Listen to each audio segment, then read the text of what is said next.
Olá, sejam muito bem-vindos e bem-vindas. Eu sou Eurício Murari, diretor de inovação e serviços da BBC, e este é o BBC Talks, nosso encontro com as tendências que movimentam o setor financeiro. Hoje nós falaremos de um dos maiores eventos de tecnologia do mundo, o Web Summit, que ocorre desde 2009, aproximando investidores, startups e especialistas no mundo todo.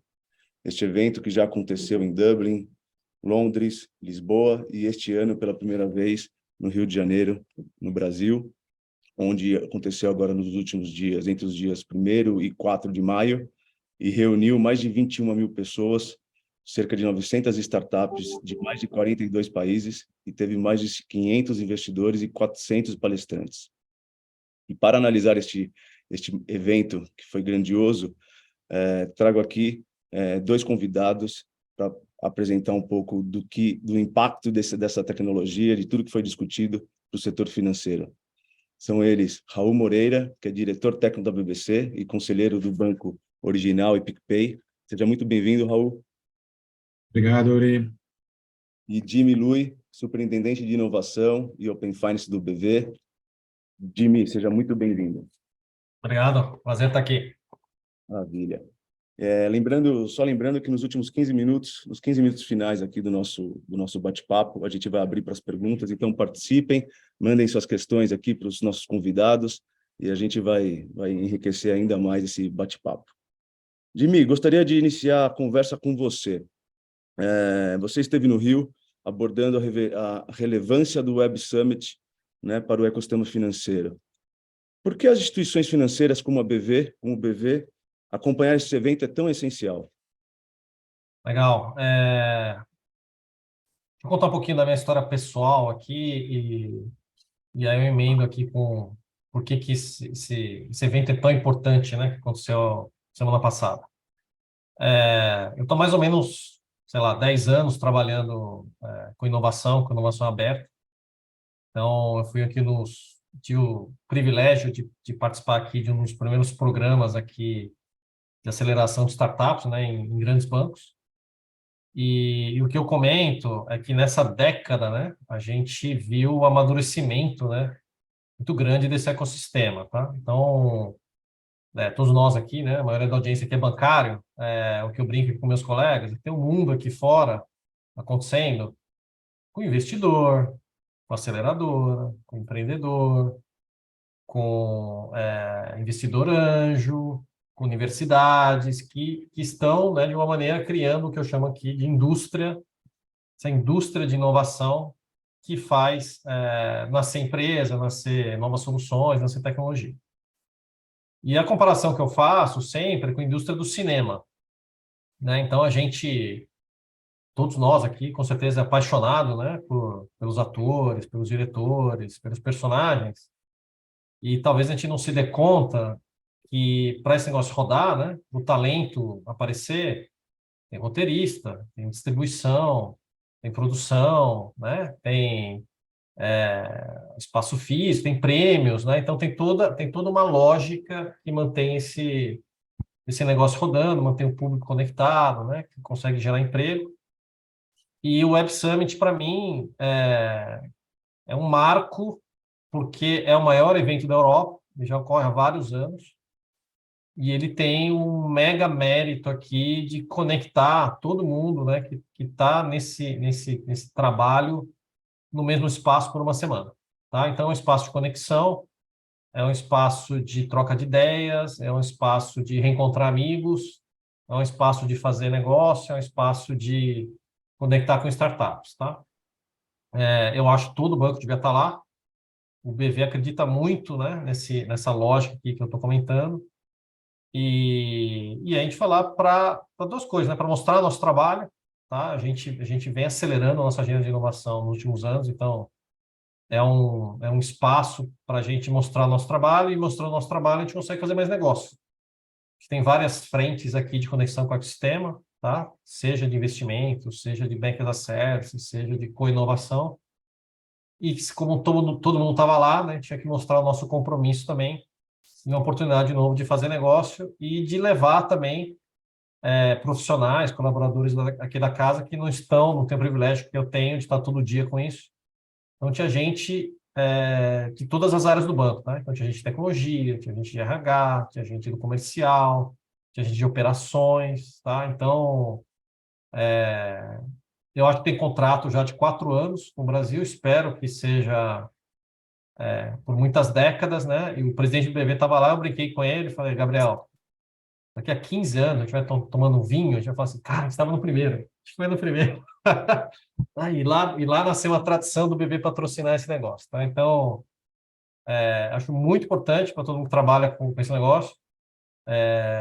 E foi super legal que você falou, 21 pessoas, e provavelmente ano que vem eles vão dobrar o tamanho, tá? Tamanho sucesso aqui da primeira edição, tá? É uma grande imersão, né? Todos, né? Você tem mais de 400 palestrantes, né? São muitos assuntos, muitos temas, dos mais diversos, né? Não só no setor financeiro, mas no final você está falando de inovação, tecnologia, e acaba impactando todas as frentes, né? Todos os segmentos. Perfeito. E com certeza um dos temas que a gente mais escutou e vem escutando, né? Acho que nos últimos anos, principalmente no último ano, relacionado à inteligência artificial, né? E isso foi bastante debatido lá, em vários aspectos. Principalmente em questão ética, segurança, os direitos, que, né, a gente sabe que o tempo todo sai na mídia essas preocupações e esses pontos. E para o setor financeiro, essas respostas estão muito vinculadas ao aspecto regulatório. E eu sei que, né, Raul, você tem acompanhado bastante esse tema e esse debate. Queria que você falasse um pouquinho sobre esse ponto. Perfeito, Euri. Bom, primeiramente, eu queria agradecer à BBC pelo convite, estarmos aqui debatendo, cumprimentar você, o Jimmy, todo mundo, né? Concordo aí que foi um mega evento, e tomara que se repita muitas vezes e realmente reforce o Brasil como centro, um dos centros mundiais aí em termos de inovação. Mas falando especificamente sobre a questão da inteligência artificial, com certeza ela tem sido a vedete dos principais eventos que estão acontecendo neste ano, né? E certamente isso não deve mudar aí nos próximos. E no Web Summit também não podia ser diferente, dado o momento que nós estamos vivendo hoje, né? E como você comentou, são várias as dimensões que estão ganhando foco nas discussões sobre o uso de inteligência artificial como um todo. Inclusive, acho que cada vez mais a gente tem que focar nessas discussões, porque elas se diversificam de modo até extremamente amplo, né? Mas as mais relevantes têm a ver com aquilo que afeta a nossa vida, seja no aspecto pessoal como profissional. E daí nós envolvemos a questão, como você falou, ética, segurança, direitos, dentre outras várias vertentes aí que foram discutidas no evento, né? E não são questões novas, né? Mas elas ganharam muita repercussão a partir desse movimento que teve um crescimento muito grande na expansão no uso dessas ferramentas abertas na população em geral. E isso aí é muito recente, é um fenômeno muito recente. Então, por isso que, na verdade, está aflorando muito essas discussões sobre essas várias dimensões, né? Mas, de forma pragmática, quando a gente olha para o mundo empresarial e financeiro, são duas dimensões que, na minha opinião, interessam mais nessa discussão. De um lado, quais são os efetivos ganhos que as empresas vão gerar para os seus negócios a partir do uso intensivo de plataformas de inteligência artificial, né? E nós vamos discutir isso aí um pouco mais adiante aqui nesse nosso debate. E o outro é quais serão os direcionamentos regulatórios aqui no Brasil e no mundo, lógico que tem um espelhamento aí em termos de conceito, que vão ocorrer e que vão traçar efetivamente como nós vamos utilizar essas infraestruturas, essas soluções de inteligência artificial. E sobre a regulação, especificamente, que é a sua pergunta, já existiam alguns fóruns técnicos aí muito vinculados a participantes, inclusive juristas, né, que estavam preparando uma série de proposições a respeito. Nós estávamos acompanhando isso aí no âmbito da BBC.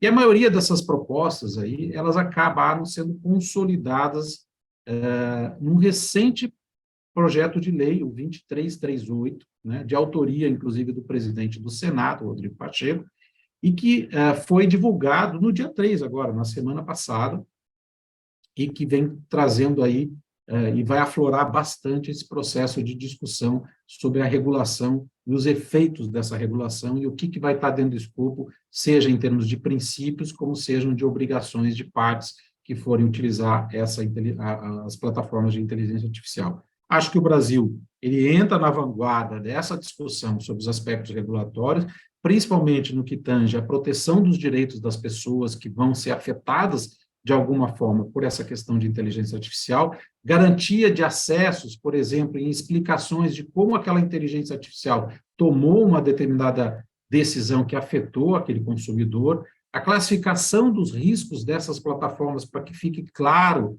para cada tipo de solução que o consumidor vai utilizar, qual é o risco que tem inerente ao uso daquela inteligência artificial.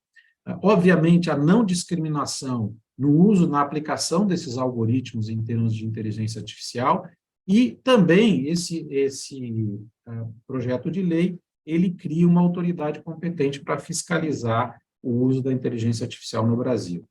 Desde que não restrinja a inovação, desde que não restrinja exatamente o crescimento do uso disso aí nos processos de negócios e no dia a dia, inclusive, da convivência das pessoas, porque eu acho que é algo inevitável, é um movimento que não tem mais volta, mas a regulação, se for muito bem estruturada, muito bem discutida, ela acaba sendo positiva, né?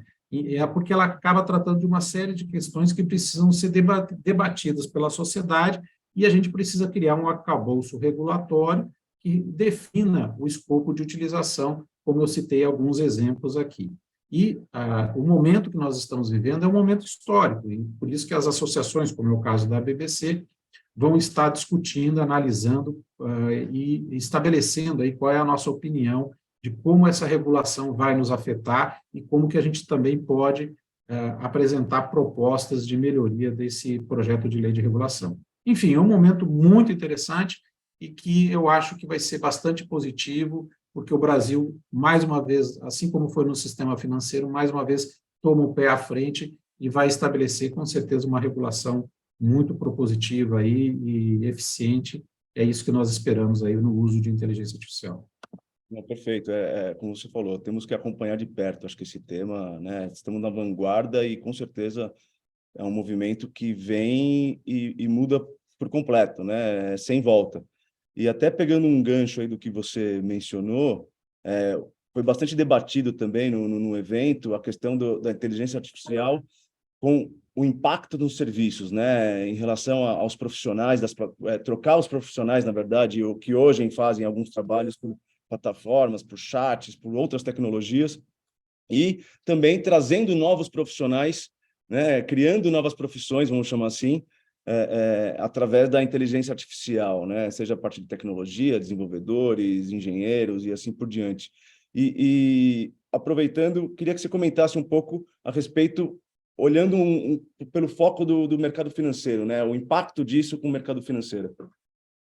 Esse também é um tema muito frequente nas discussões, tem um frisson muito grande sobre ele, né? Apareceu bastante, tem aparecido bastante nos eventos, né, de tecnologia e inovação, e ele, na verdade, já antecipa o que vai ser óbvio, que nós vamos viver uma fase de uma possível revolução aí, em várias dimensões, envolvendo não só a empregabilidade, a forma como nós vamos garantir os nossos empregos e vamos contratar pessoas e vamos ser contratados para determinadas tarefas, como também um aspecto educacional, né? E aí eu vejo que vai afetar fortemente a questão da educação tradicional, as escolas propriamente dito, como também a educação corporativa, todo o processo de qualificação profissional que nós vamos ter que se empenhar para preparar os nossos profissionais do futuro.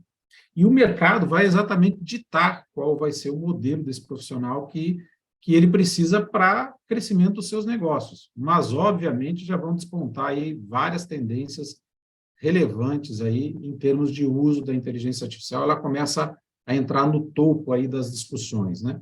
E aí eu acho que vale a pena lembrar que, recentemente, também neste mês, o Fórum Econômico Mundial soltou um relatório em que ele apresentou algumas profissões de destaques para o futuro.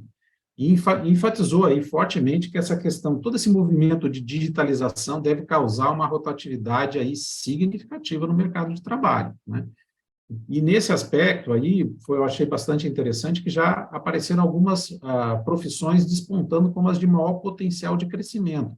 Por exemplo, especialistas em machine learning, estava ali no topo, especialista em inteligência artificial, que todas elas mostram um potencial muito forte, mas, ao mesmo tempo, também um desafio muito grande no nosso modelo educacional, do nosso modelo de formação e de qualificação profissional, que exatamente a gente precisa começar a focar e ter atenção especial em relação a esse tema.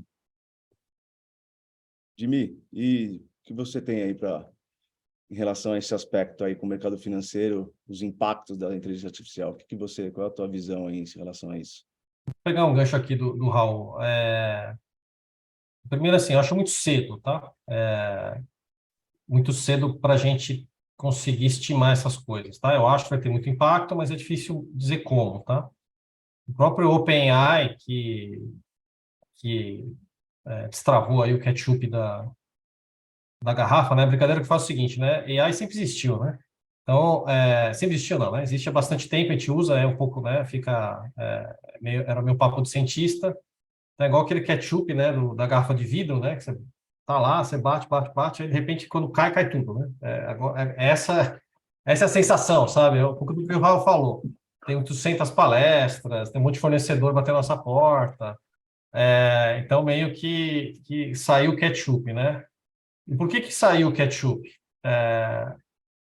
A gente fala de IA, e, de novo, a conversa começou por causa do chat GPT, e a gente esquece o que significa o chat. Tá? Então, na verdade, o grande mérito do chat GPT é ter criado uma interface que é amigável para o leigo. Tá? Que antes precisava, de novo, do cientista de dados, né? Um pouco do que o Raul comentou lá, do cara que conhece machine learning. Então, era uma profissão, era uma tecnologia para pessoas com mais especialização, né? O que está acontecendo agora é que ele é acessível para muita gente, né? Qualquer um consegue entrar lá, assim, dá um exemplo que eu estou fazendo, vou viajar em julho, né, para a Europa, eu vou lá e pergunto, cara, faz um plano para mim de 15 dias para 4 pessoas, tal, e ele faz um plano. Qual que é o desafio, né?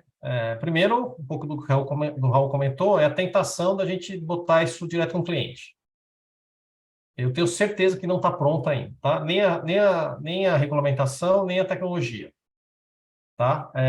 E vou contar da minha experiência pessoal aqui de ter feito a viagem, tá?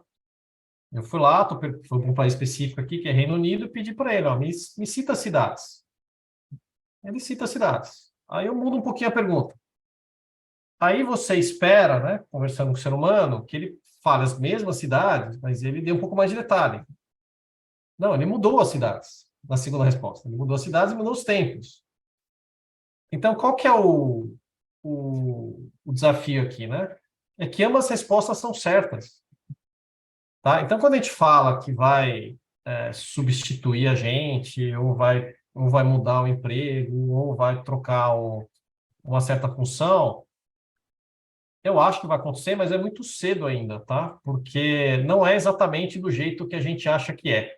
Tá? Então, quando você vai estressando lá a ferramenta, ela gera várias respostas que são verdadeiras. Tá? Então, aí, só para fechar aqui o meu ponto, eu vi um especialista lá no Live Summit, e ele deu um exemplo muito bom. Ele falou assim, ó, quando é que esse negócio é fantástico? Coisas que a gente demora para fazer, mas são rápidas de validar. Então, por exemplo, desenha um unicórnio. Cara, eu ia demorar meia hora, tá? Para desenhar um unicórnio decente, mas eu valido em 2 segundos, né? Não é um unicórnio, isso aqui é um elefante. A IA faz isso em, né, menos de 1 segundo. A gente valida em 1 segundo. Esse é um excelente caso. Então, cara, me ajuda a traduzir o meu e-mail aqui que está em português para espanhol. Vai fazer em 1 segundo, coisa que a gente ia demorar uns 15 minutinhos, né? Mas você tem que saber espanhol para conferir, certo? Porque senão, você não sabe o que a máquina escreveu.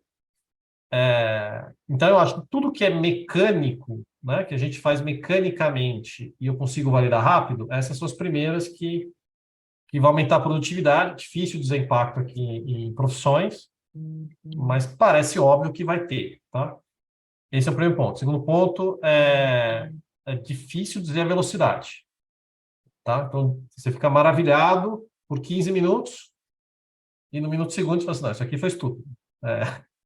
Como é que você, né? Como é que você sabe usar quando você sabe o que está fazendo? Então, a gente não chegou na fase ainda lá do Jarvis, lá do Homem de Ferro, né? Que ele vira assim e fala, cara, precisa botar o carro no avião, se vira, Jarvis. Não é assim. Tá? É quase uma curva de aprendizado, né? É binário ainda, né? Então, Como fazer um paralelo com o início de qualquer tecnologia, você vai no sim, não, né? É praticamente isso. Depois você vai criando, na verdade, um comportamento.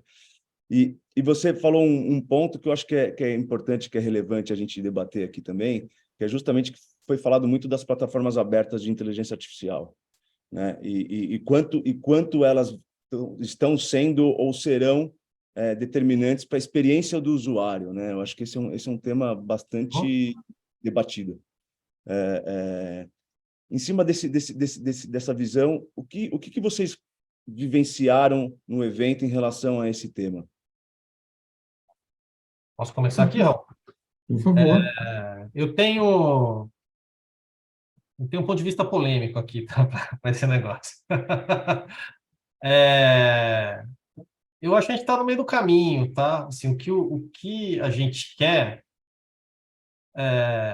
Então, por exemplo, o que eu estou vendo, por exemplo, é um desinvestimento das grandes empresas de tecnologia naqueles assistentes de voz, né? Tipo, por algum momento, né? Também, igual o IA teve um tempo agora, a gente foi inundado, né? Com soluções aqui, sem citar nomes aqui, mas tem no celular, tem empresa de e-commerce que vem, né? Era tudo voz.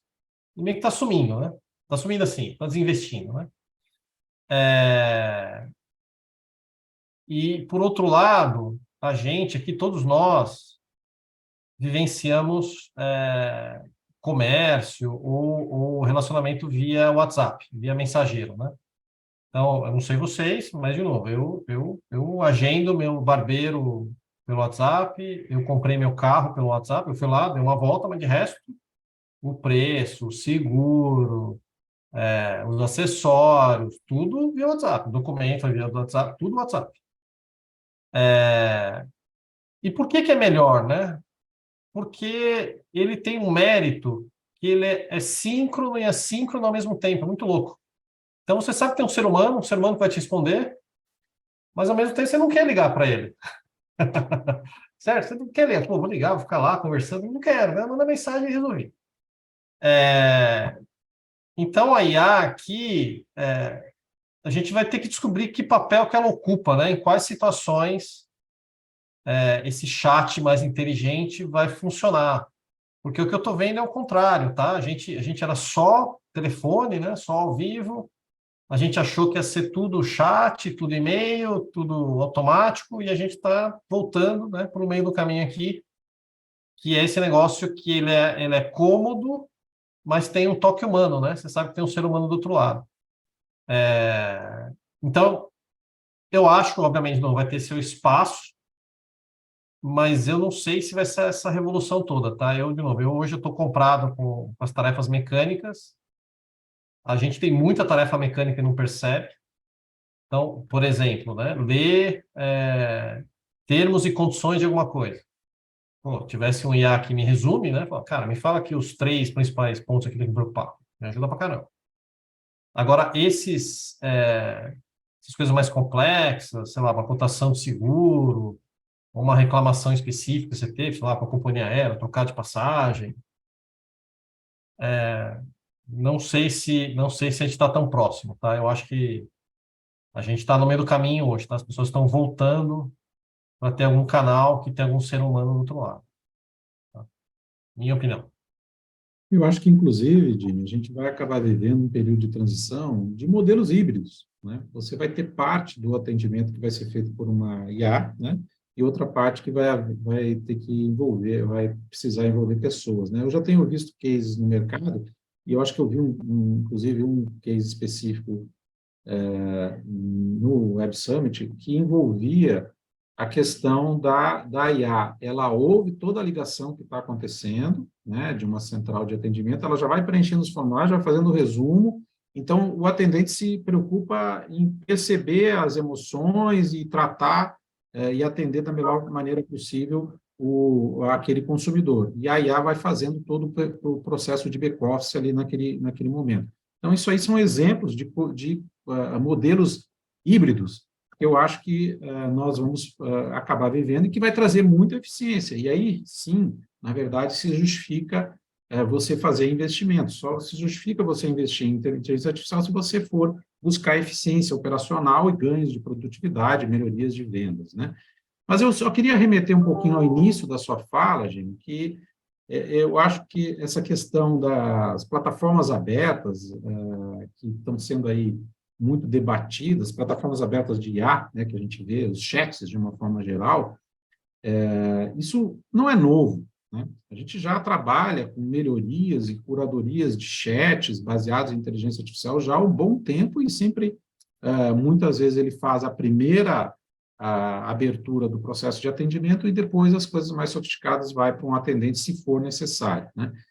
O que gerou todo esse frisson na sociedade foi o uso dessas ferramentas de conversação baseadas em chat que usam esse modelo de linguagem natural, e isso foi para a população, e a população começou a achar isso uma coisa maravilhosa. Mas é lógico que o salto disso aí para efeito na melhoria da experiência do usuário e do atendimento do cliente, vai haver todo um processo aí de evolução, um processo de preparação dessas plataformas de inteligência artificial, que não é do dia para a noite, mas eu acho que vai ser um futuro passando por uma fase híbrida e depois modelos cada vez mais sofisticados de inteligência artificial, se isso realmente o consumidor, no fim, concordar em conversar com uma inteligência artificial. Aí eu volto para a questão da regulação. Você vai ter que avisar que ele vai conversar com uma previamente com uma inteligência artificial. Eu acho que um ponto, né, acho que vai em contra o que vocês comentaram, é muito difícil, na verdade, quando você trabalha a experiência do usuário, acho que é muito difícil você criar um padrão, né, uma fórmula. Como o Jimmy falou, antes eu gostava de falar com as pessoas, mas eu quero fazer um chat, eu quero no chat ali ter informação de forma direta e objetiva. Tem gente que gosta de ter uma experiência mais humanizada, né? Que você tem um papo mais fluido e assim por diante. Então, quando você vai trabalhar com tecnologia, você conseguir achar essa questão do híbrido, né? O que é o que, se torna um grande desafio, né? E aí, Raul, você falou uma coisa que vou partir para uma próxima pergunta aqui que faz sentido, que é justamente a questão do investimento, né? Foi muito debatido lá, algumas empresas já investindo recursos em relação ao desenvolvimento de inteligência artificial, outras ainda não. Isso tem acontecido também no mercado financeiro. Quando a gente olhar um pouquinho mais para frente, né, daqui 2, 3, 4, 5 anos, quais são os riscos disso, né? Quem está saindo agora na frente, entre aspas, quem ainda não começou, mas essa assimetria de mercado ou desenvolvimento, quais são os riscos possíveis aí que pode acontecer? Bom, eu vejo claramente algumas indústrias que já começaram muito antes, como é o caso da indústria financeira. Volto a falar, isso não é novo no sistema financeiro, a gente já há um bom tempo já trabalha com soluções de IA, né? E isso é um processo construtivo. Alguns outros setores, ainda existe uma dúvida sobre como que aquilo que vai colaborar para as vendas, para o negócio, para a melhoria do atendimento, para a eficiência operacional, e quando existem essas dúvidas, lógico que você fazer os investimentos que não são pequenos no processo de estruturação, curadoria e implementação dessas ferramentas, né, é óbvio que todo mundo faz conta, né? Mas eu acredito que isso aí vai ser muito similar ao que foi o processo de digitalização do sistema financeiro. Quem realmente não acreditou que o grosso das suas contas seriam abertas por meio de dispositivos móveis, acabou ficando pelo caminho. Não foram muitos, porque muita gente rapidamente se reposicionou e a gente viu que os grandes projetos estratégicos do setor financeiro acabaram sendo projetos de digitalização. A mesma coisa eu vejo, talvez uma proporção um pouco menor, essa questão da inteligência artificial. Vários setores, alguns podem avançar cada vez mais, mas quem investir na frente vai se beneficiar se realmente fizer a reflexão de como que aquilo ali vai agregar valor para o seu negócio, para o seu cliente, para o seu posicionamento. Encontrando essas variáveis e colocando isso em uma fórmula, e se fizer sentido, investir em inteligência artificial me parece ser um caminho muito promissor para várias empresas aí, e me parece ser, em alguns setores, uma questão até de sobrevivência no futuro. Falando na questão específica do setor financeiro, é óbvio que vem muito as primeiras etapas aí do uso intensivo de inteligência artificial nas frentes nas soluções de atendimento ao cliente, que nós já falamos aqui, sejam elas híbridas ou sejam elas que vão migrar futuramente um modelo mais integral de inteligência artificial, mas a gente vê já algumas soluções voltadas para onboard de clientes, já que o onboard do cliente é totalmente digitalizado, você agregar camadas de inteligência ali acaba se justificando em termos de investimento. Algumas instituições já vêm falando em algoritmos de concessão de crédito, também melhoria dos seus algoritmos com base em inteligência. Toda a parte de back-office, de leitura de documentos, de automação de processos, o Jimmy falou um pouquinho sobre isso aí. Isso aí parece ser muito óbvio que, no final das contas, você vai acabar tendo um retorno sobre o investimento para diminuir a burocracia, diminuir os custos operacionais. Enfim, eu vejo alguns setores, caso do setor financeiro, que é o que mais nos interessa aqui nessa discussão, bastante à frente e já muito atento a respeito do uso intensivo de inteligência artificial. Tanto que nos fóruns das associações, tanto aqui na BBC, Febraban, Abex, esse assunto ele é recorrente nas discussões das instituições. Então, o gancho aqui, Uri, só pegando o gancho aqui do Raul, antes da próxima pergunta, eu acho que esse investimento, só complementando, ele vai se dar não só das instituições, nos seus times, né, em tecnologias proprietárias, mas eu acho que vai ter uma explosão de startups, explosão no bom sentido, tá? Explosão de startups explorando isso e grande parte aqui dos bancos associados aqui tem alguma forma de corporate venture capital.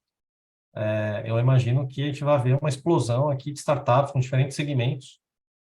A gente gosta, né, gosta não, né? A gente costuma imaginar que é um tipo só de IA, né? Mas, cara, vão ter várias especialidades, então vai ter coisa que é especializada na interface com o cliente, vai ter coisa que é de eficiência, vai ter coisa que é de tratar dado. Então, quando a gente fala IA, cara, um espectro enorme. Eu imagino que, de novo, vai ter uma quantidade enorme de startups surgindo no Brasil e fora, e também investimento, né? É um jeito vai ser um canal também de investimento, além, né, das coisas que a gente vai fazer nos nossos próprios times. Com certeza, com certeza.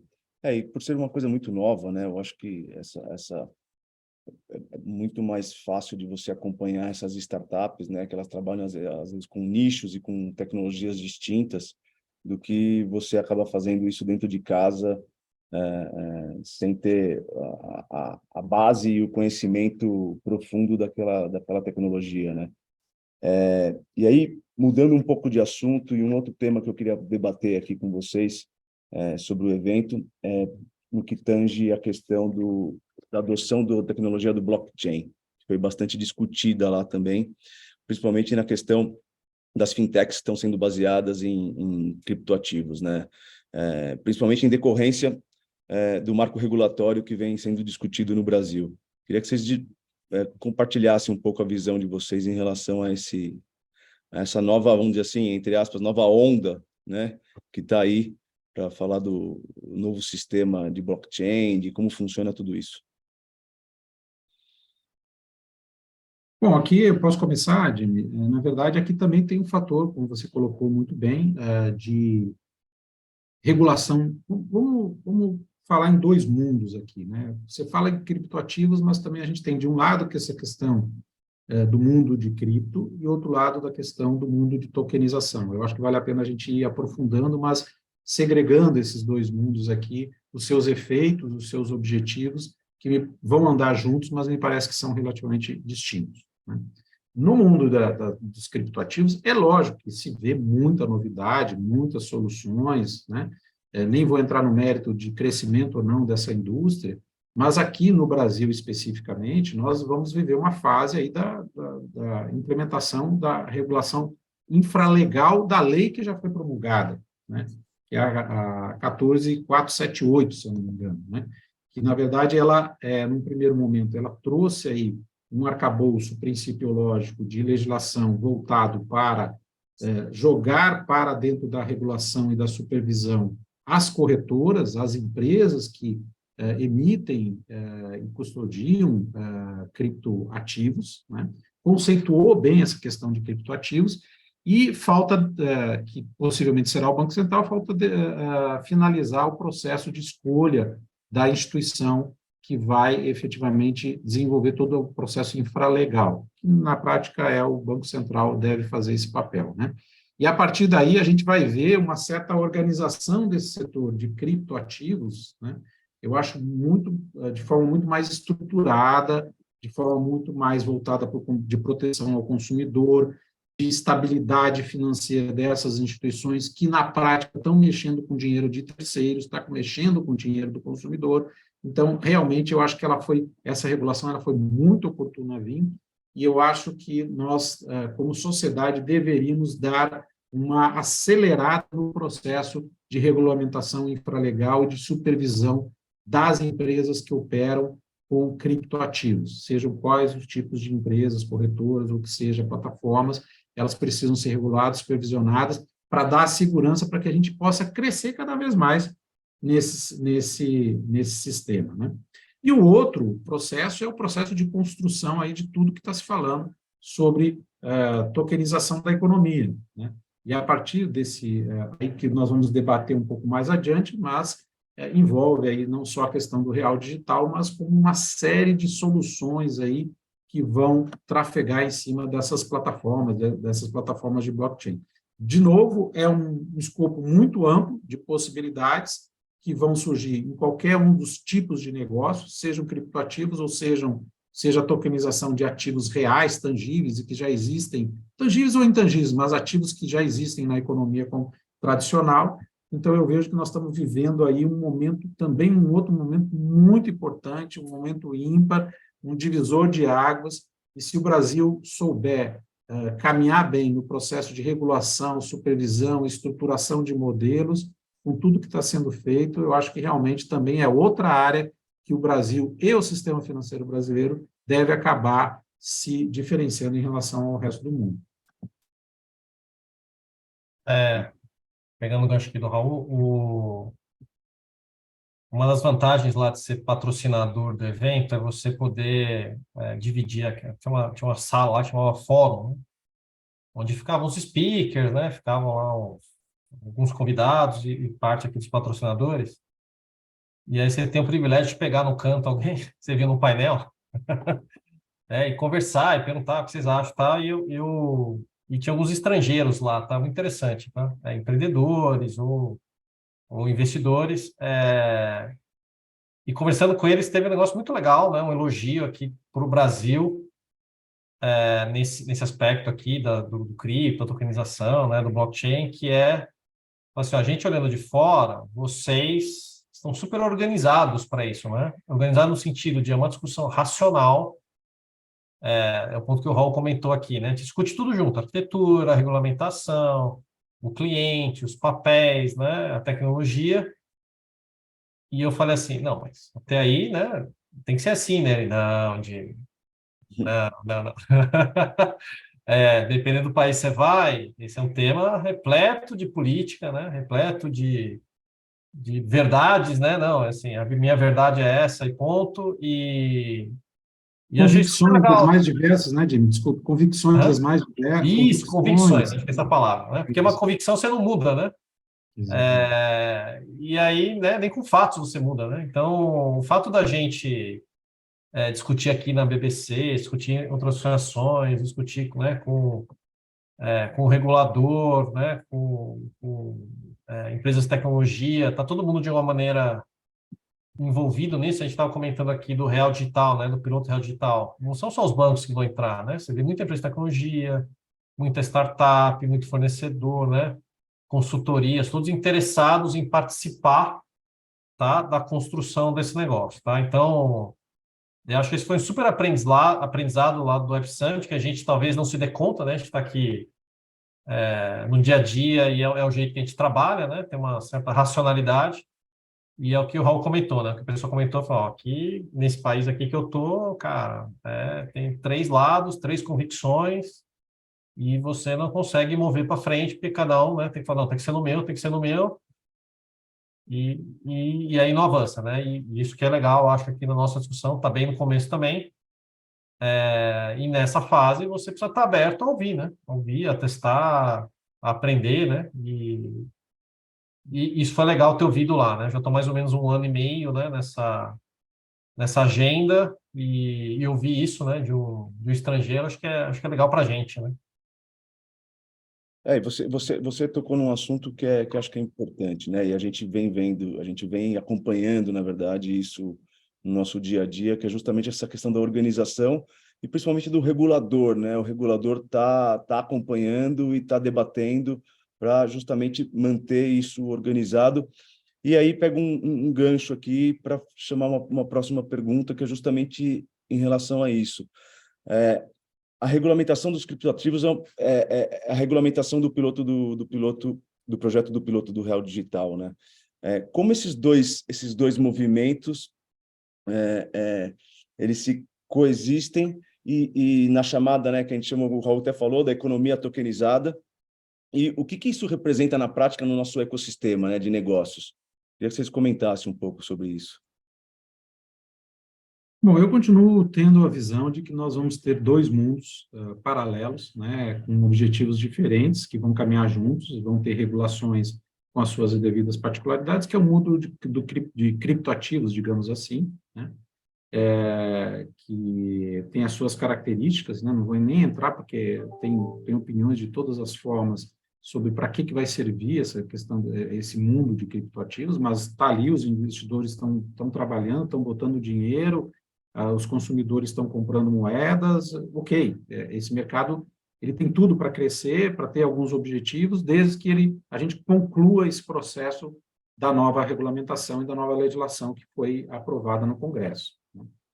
Do outro, é a questão da economia tokenizada, que o Banco Central realmente ele vem se empenhando fortemente nessa agenda, né? Todos nós estamos acompanhando aí o piloto do projeto do Real Digital, mas é muito mais do que isso, é a construção de uma infraestrutura que vai permitir que a gente consiga pensar de uma forma diferente de como destravar uma série de ativos hoje da economia brasileira que estão travados e que poderiam ser fragmentados, que poderiam ser popularizados como instrumentos de investimento, como instrumentos que permitiriam realmente você pegar trilhões de reais, seja em imóveis, seja em títulos, o que seja, o mundo da economia tokenizada, tudo que tem valor pode acabar virando um token, de certa forma, inclusive a nossa própria moeda. Parte do projeto é o real tokenizado, né? É difícil imaginar o quanto que isso aí vai ser transformador na sociedade. Quem falar que já sabe como é que vai ser esse desenho, eu acho que, na verdade, não está falando com toda a propriedade, porque em todas as conversas que a gente faz, tanto nos eventos quanto com os reguladores, a gente não sabe ainda a profundidade dessa mudança que a sociedade vai ter. O que a gente sabe é que, realmente, a tokenização ela pode ser um caminho para popularizar, destravar e aumentar uma série de acessos a serviços financeiros que hoje são extremamente sofisticados, burocráticos e difíceis de serem implementados e levados para a ponta, né? E a tokenização realmente pode fazer algum serviço em relação a isso aí. Então, o Brasil, voltando ao escopo, momento que nós estamos vivendo, né? Eu acredito que o Brasil tem uma janela aqui, volto a falar, uma janela de oportunidade ímpar, né? Nós já somos um sistema financeiro extremamente respeitado no exterior, dado o processo de digitalização do nosso sistema financeiro, não é só a questão do PIX, a instantaneidade, mas é toda a infraestrutura que o sistema financeiro montou e que os bancos de varejo implementaram aqui no Brasil, mas também eu vejo aqui que a gente tem uma oportunidade de criar uma nova onda extremamente inovadora, extremamente capaz de mudar a dinâmica da nossa economia, desburocratizar, reduzir custos e dar acesso à população de uma série de instrumentos financeiros extremamente ágeis, né? E isso é possível, que os bancos hoje têm condições de fazer isso aí. O que nós precisamos é avançar, e temos um regulador extremamente focado, como você falou, extremamente técnico, bem preparado, e que eu acredito que, com o reforço desse processo de regulação dos dois lados, o mundo dos criptoativos e o mundo da economia tokenizada, a gente pode viver um novo momento nos próximos anos em termos de sistema financeiro no Brasil. Só complementando aqui, concordo 100% aqui com o Raul. A mensagem que eu tenho aqui é que toda essa nova tecnologia vai ser parte da infraestrutura financeira, com certeza. A gente não sabe se é 5%, se é 10%, 80%, mas ele vai usar, tá? Assim como há 10 anos atrás era tabu falar de cloud, parecia óbvio, né? Hoje é óbvio, 10 anos atrás não era. O Raul comentou digitalização, mobile, então essas coisas elas vêm, tá? E elas já funcionam, elas já existem. A gente só não botou no nosso ecossistema. Mas fora dos bancos, já roda, tem milhões de clientes, tem bilhões sendo transacionados. Chegou na hora da gente usar também, tá? Porque funciona, claramente, né? Se não funcionasse, a gente não estava fazendo, né? Tinha que se ver, ó, cara, beleza, não funciona, segue a vida, né? Mas funciona, então vamos ver como é que a gente traz aqui para a nossa vida também. Não, muito bom. E antes de fechar, para a gente abrir as perguntas aqui para o chat, como você falou, né, conversando com os bastidores e tendo algumas informações ali privilegiadas, vamos chamar assim, o que você sentiu durante o evento em relação aos fundos de Venture Capital com as startups na América Latina, né? Porque a gente vem escutando muito sobre essa questão, né, a crise das startups, de investimento, né, enfim, no último ano praticamente, as empresas de tecnologia e assim por diante. O que você sentiu ali em relação a esse tema? Acho 3 coisas, tá? O primeiro, eles estão mais criteriosos, tá? Eu acho que os critérios mudaram um pouco. Antes era, né, assim, bastante indicador de crescimento, hoje você precisa ter outros indicadores também saudáveis, então esse é um primeiro ponto. Segundo, duas convicções que se mantêm. Isso mudou e 2 coisas não mudaram, tá? Uma coisa que não mudou é que é sempre sobre o empreendedor, tá bom? Nem sempre é sobre a ideia, mas se eles gostam do empreendedor, gostam do time, eles vão botar dinheiro, tá? Então, nós aqui, nossa região, já por diversas oportunidades, a gente já teve isso comprovado, a gente tem muito talento. Então, se eu encontrar o talento, se eu encontrar o empreendedor, eu ponho dinheiro. E, por último, onde tem ineficiência, tem oportunidade. Então, não é por falta de ineficiências no continente que não vai ter startup. Tá? Então, isso continua vivo ainda. Fala assim, olha, tem uma oportunidade? Tem um empreendedor certo? Tem uma ineficiência grande que o cliente vai mudar? Então tem dinheiro. Tá? Só, de novo, a gente está mais criterioso. Tá? Isso que eu escutei ali do pessoal. Legal, bacana. Bom, vou chamar a primeira pergunta aqui, chegou no chat, da Fabiane. Vou ler aqui. Qual o prazo que vocês esperam que a regulação e a tecnologia de inteligência artificial estarão num grau de maturação avançados para o segmento financeiro? Bom, é tudo muito recente, né? É difícil até definir um prazo. Como eu falo, o exemplo é esse projeto de lei, o 2338, né? Que foi recentemente agora divulgado. De um lado, eu vejo muito debate na sociedade, então isso aí, o fato de ter muito debate, seja positivo porque a sociedade vai maturando o seu entendimento sobre o uso da inteligência artificial, mas também, ao mesmo tempo, tem muito fake news, tem muita coisas que realmente acabam não tendo nem pé nem cabeça, mas está gerando muito frisson. Eu acho que isso aí deve acelerar o processo dentro do legislativo, né? Mas é uma jornada, ela não é uma jornada simples, né? Para vocês terem uma ideia, por exemplo, nós estávamos recentemente comentando numa reunião com o Banco Central que completou 10 anos da regulação, da nova regulação dos meios de pagamento, a 12865, né, que foi uma lei que criou todos esses arranjos de pagamento, toda essa nova estrutura que permitiu toda essa modernização no mercado de meios de pagamento no Brasil, né? Levou 10 anos para se maturar, né? Depois da promulgação da lei, teve todo o processo de regulamentação infralegal, né? Então, eu não vejo que não é algo rápido. Primeiro, o projeto de lei ser aprovado e virar lei.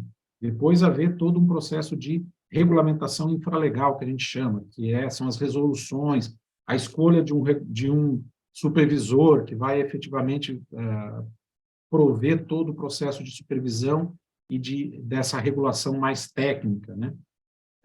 Então, eu acredito que isso aí são anos de trabalho, mas são anos que o Brasil já pode começar a investir, porque é algo inevitável, e se o Brasil investir se organizar como sociedade no uso intensivo da inteligência artificial de forma estruturada, regulada, bem supervisionada, a gente pode realmente sair à frente de uma série de outros países, como nós falamos aqui. Qual é o prazo? Eu acho que, assim, qualquer coisa dessa envergadura leva, no mínimo, 5 anos para começar a fazer efeito, como a gente já viu algumas experiências no passado, né? Até meios de pagamento, a gente conseguiu ver efeito da nova de toda a evolução há 5 anos recentes, né?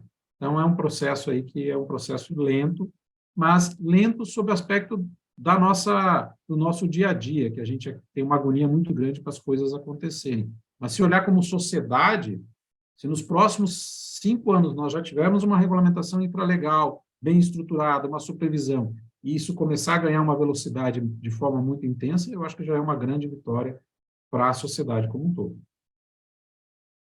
Maravilha. Bom, vamos para a última aqui do pessoal que mandou, o Pedro Merlin. Ele mandou uma pergunta. Do que foi debatido no Web Summit 2023, o que já pode ter impacto no dia a dia dos bancos ainda esse ano? O que vocês acham? Quer começar aí, Tim?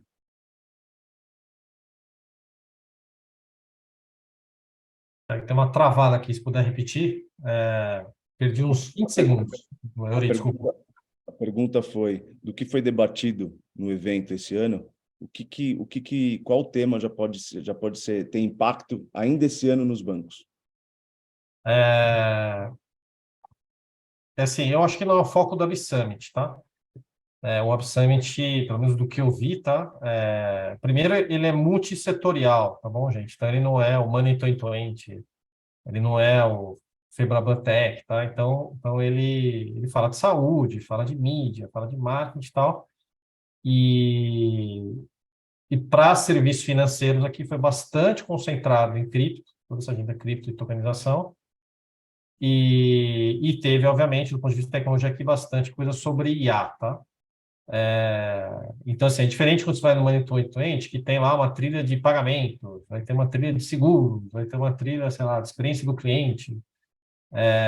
Então, assim, a maioria das coisas que a gente discutiu foi o que a gente falou aqui, né, no call, né, toda essa lógica da Web 3.0, né, de cripto, de blockchain e tal, e muita IA, tá? Então, de novo, não é o foco, acho, na minha opinião, do Web Summit discutir a agenda aqui de amanhã, tá? É sempre 6 meses para frente, 2 anos para frente, e esse é um pouco o espírito do negócio lá, tá? Mas, assim, IA, de novo, como o Raul já comentou, já está, é só uma questão de, talvez a gente não perceba, e, de novo, a gente estava comentando aqui, Real Digital, né? Piloto do Real Digital começa agora em maio, né? Já, o pessoal se inscrevendo e tal, então essas coisas já estão, de alguma maneira, mexendo com a vida dos bancos, talvez não necessariamente um cliente do banco, mas digo aqui, pelo menos na casa, né? É tema de Comex, tá? Tanto Real Digital como inteligência artificial, tá?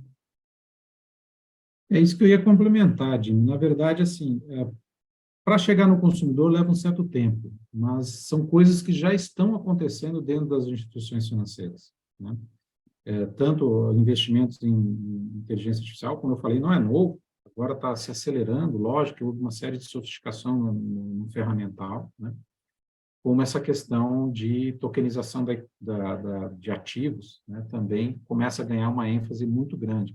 É só olhar, a gente olhar um pouco a agenda da BBC, dos nossos comitês na BBC, que a gente vê que esses temas aí são temas que vêm de forma muito recorrente, né? É lógico que são coisas que são estruturais, que vão acontecer ao longo dos próximos anos, mas internamente já estão sendo objetos de investimento de imediato, né?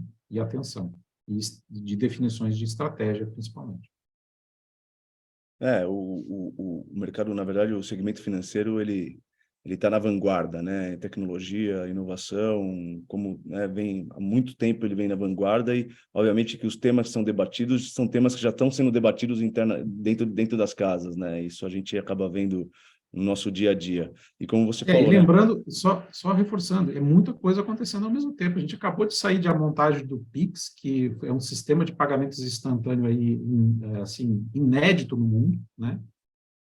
A gente está implantando o maior programa de Open Finance do mundo, né? E agora já estamos discutindo inteligência artificial, uso intensivo de inteligência artificial, tokenização, quer dizer, é muita coisa acontecendo, realmente é impossível saber como é que isso vai terminar lá na frente, mas que vai terminar diferente do que é hoje, não tenho a menor dúvida.